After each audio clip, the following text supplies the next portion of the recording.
بسم اللہ الرحمن الرحیم۔ دوستو السلام علیکم۔ یوٹیوب چینل دلچسپ ویڈیوز میں خوش آمدید۔ دوستو اگر آپ نے ابھی تک ہمارا چینل سبسکرائب نہیں کیا تو پلیز ہمارا چینل سبسکرائب کریں اور بیل کے بٹن کو لازمی دبائیں تاکہ آپ کو ہماری نئی ویڈیو سب سے پہلے مل سکے۔ حضرت موسیٰ علیہ السلام جن کا لقب کلیم اللہ ہے، یعنی اللہ تعالیٰ سے ہم کلام ہونے والے، حضرت موسیٰ علیہ السلام کوہ طور پر تشریف لے جاتے۔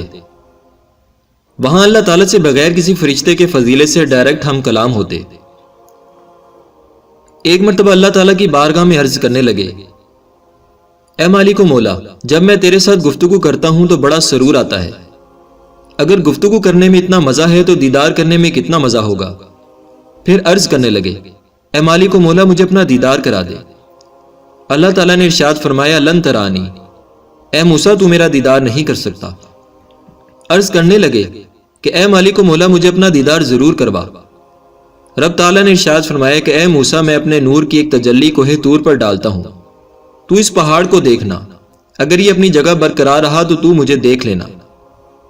اللہ تعالیٰ نے جب اپنے نور کی ایک تجلی پہاڑ پر ڈالی، پہاڑ جل کر سرما بن گیا اور موسیٰ علیہ السلام بے ہوش ہو گئے۔ جب ہوش میں آئے تو عرض کرنے لگے کہ اے مالک و مولا، بے شک تیرے نور کی تجلی کو میں برداشت نہیں کر سکا۔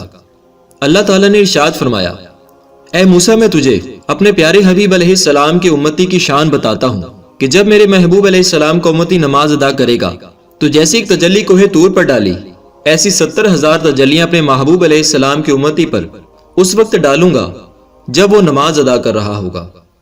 حضرت موسیٰ علیہ السلام عرض کرتے ہیں، اے مالک و مولا، اس محبوب کا امتی مجھے بھی بنا دے۔ دوستو، اس سے کوئی یہ نہ سمجھے کہ امتی کا مقام نبی سے بڑھ گیا، ایسی بات نہیں ہے، بلکہ اس کو ایسے سمجھا جائے جیسے دوپہر میں ہم سورج کو دیکھنا چاہیں تو نہیں دیکھ سکتے، اور اگر درمیان میں کوئی آئینہ یا ایکس رے رکھ لیں تو دیکھنا آسان ہو جاتا ہے۔ حضرت موسیٰ علیہ السلام ڈائریکٹ دیکھ رہے تھے اور امتی نبی پاک صلی اللہ علیہ وآلہ وسلم کے وسیلے سے انوار و تجلیات حاصل کرتے ہیں، جس کی وجہ سے برداشت کر جاتے ہیں۔ ایک حدیث پاک کا مفہوم ہے کہ نماز اس طرح ادا کرو کہ گویا تم خدا کو دیکھ رہے ہو۔ اگر ایسا ممکن نہ ہو تو یہ سمجھو کہ خدا تعالیٰ تمہیں دیکھ رہا ہے۔ تو دوستو، اس سے پتہ چلا کہ کوئی تو ہوگا جو نماز کی حالت میں اللہ تعالیٰ کا دیدار کر رہا ہوگا۔ اس لیے نماز ذریعہ ہے اللہ تعالیٰ سے ملاقات کا۔ اللہ تعالیٰ کی پاک بارگاہ میں دعا ہے کہ اللہ تعالیٰ ہمیں 5 وقتہ نماز پڑھنے کی توفیق عطا فرمائے۔ دوستو، ویڈیو کو لائک اور شیئر کریں اور ہمارے چینل کو سبسکرائب کرنا نہ بھولیے گا۔ شکریہ۔